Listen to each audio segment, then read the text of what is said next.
الحمد لله رب العالمين والصلاة والسلام على أفضل الأنبياء والمرسلين وعلى آله وصحبه أجمعين.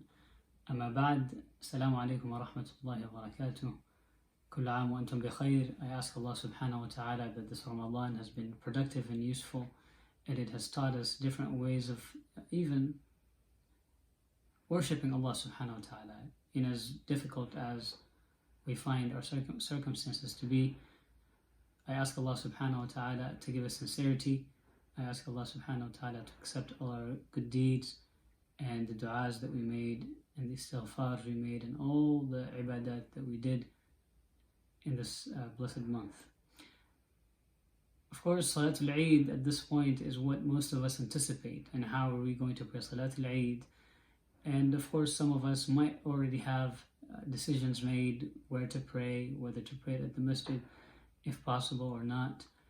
But inshallah, I want us to discuss a few things, 4 things inshallah. First of all, what is the ruling of Salatul Eid? The ruling of Salatul Eid inshallah is that it's Sunnatul Mu'akkada, that it's Sunnah that is Mu'akkada, that is emphasized in Islam. And that means that it is not at the level of the daily salawat, but it's also very encouraged. The second thing inshallah is, given that we're in these circumstances, can we pray Salatul Eid at home? Yes, we can pray Salatul Eid at home, and this is inshallah the opinion of majority of the scholars. We can pray Salatul Eid at home the way we know Salatul Eid is prayed. And to inshallah concisely remind ourselves of how to pray Salatul Eid. Salatul Eid is made of 2 rak'at. 2 rak'at inshallah. In the first rak'ah, we make a total of 8 takbirat. A total of 8 takbirat, and this is including takbiratul ihram. So when you say Allahu Akbar, which is the takbirah that allows us to be in salah, or with which we become musalleen, people who are praying. After that takbirah, then we make 7 other takbirat. So we say Allahu Akbar 7 more times.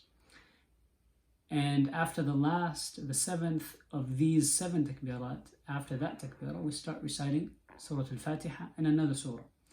And then regularly, the way we pray, we make ruku' and then make sujood, 2 sujoods, and then when we come back up, we make 5 more takbirat, excluding the one with which we came up, inshallah. And then after the 5th, we do the same thing. We recite Surah Al-Fatiha, and then we recite another surah, and then we do the same thing. We make ruku' and sujood up to the point where we sit down and make taslim. We don't have to give khutbah for the salah to be valid, inshallah. So we can pray the 2 rak'at at home with our families, and inshallah the salah will be valid according to the majority of scholars. In this very confusing times, I inshallah also want to discuss one more point, which is, how do I weigh against a person who went through the trouble of going out and probably risking getting the disease? Because we know that in some places in the world, the numbers of people getting the disease might be going up, or in some localities.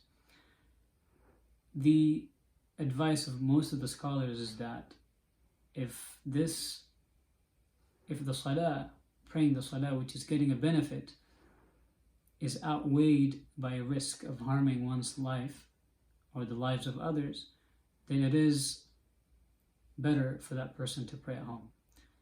And many people will be observing Salatul Eid at home, and inshallah, most of us also perhaps will also be establishing the Salatul Eid at home. I ask Allah subhanahu wa ta'ala to make it easy for all of us. I ask Allah subhanahu wa ta'ala to accept our salah, whether we pray at home or otherwise. Jazakumullahu khairan. I hope to see you all soon, inshallah. Assalamu alaikum wa rahmatullahi wa barakatuh.